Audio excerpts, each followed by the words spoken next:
couple of your must-haves. I shared a couple of mine. Must be hot.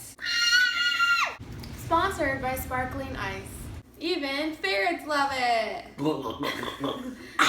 What's up, guys? I'm Paul. I'm Morgan. This is Ricky, and we are The Paul and Morgan Show.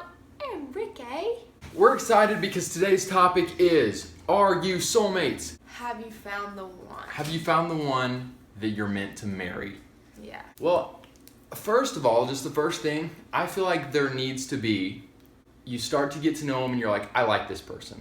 If it's just not clicking and doesn't feel natural, I would say, don't try to force anything. Yeah. Like, our relationship wasn't easy. We definitely hit trials and stuff, but it was easy in the way of we knew.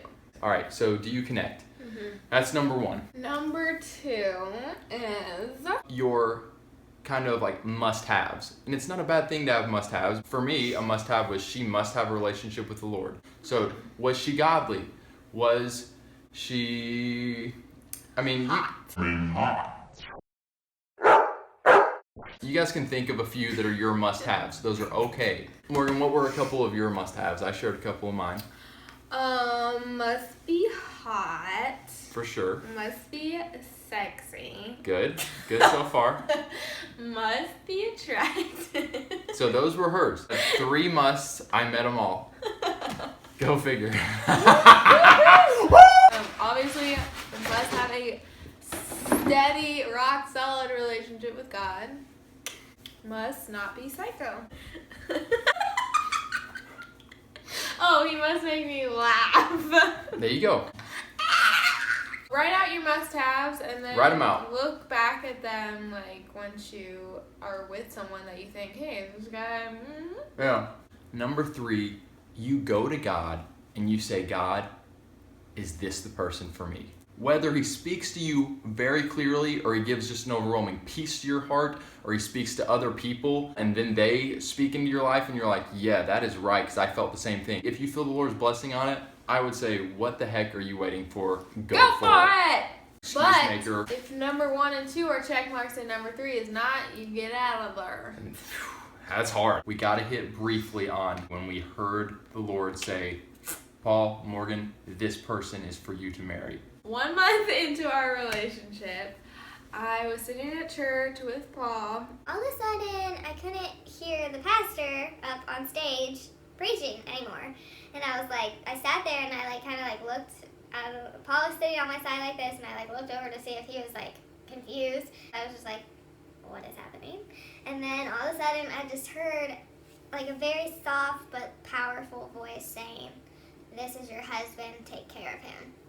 And right as I heard that, Paul reached over and he held my hand. God later on, a few days later, kind of spoke to me in a dream, just saying I'm not going to reveal this to Paul right now, so you're going to have to be patient. That was my little story. It may not happen that clearly for you. Don't be discouraged if it doesn't, because the Lord can give you his blessing in other ways. Mine's a little bit different. I was struggling with some fear and doubt. I was overthinking things. My parents weren't totally on board. Oh, my love parents, you, Mom and Dad-in-law. Disclaimer. The first thing they saw about Morgan was one of her music videos from Miami, and she had on an outfit that was a little edgy. And then they saw that she had tattoos. I didn't do a great job bringing her around right away. And they didn't talk about me at all. They had made assumptions. Okay.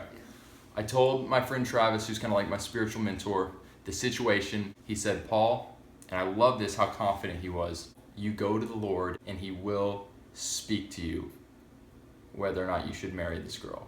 And I was like, dang, the Lord's going to speak to me that clearly. A couple days later, I decided to fast for a good part of the day and to spend the day in prayer. I drove to Frankfurt, and immediately when I kind of got downtown, I saw this really big hill. It was almost a mountain, and I was like, I need to climb that hill. As I was climbing the hill, the Lord made it so clear. Towards the top of the hill, the shrubbery grew really dense. There were thorns, and I was like, I don't know if I can make it to the top, but I pushed my way through. As soon as I got to where it leveled off and it was the top of the mountain or the hill, the shrubbery, the dense foliage cleared, and it was just smooth. And I looked around and I started walking up on the top of the mountain, and I felt the Lord say, Paul, just like you got through the shrubs and now your path is clear, my blessing is on you moving forward with Morgan. That might sound cheesy to you guys, but he spoke that so clearly to my heart, and I was like, yes, Lord. And then he came that same day afterwards and told me. So, guys, do you have any questions you'd like to ask us about your possible soulmate? Comment below and let us know. Make sure you all subscribe to our page so that you can continue watching our videos. Guys, have a wonderful rest of your day. Thank you for watching. We'll see you again very soon.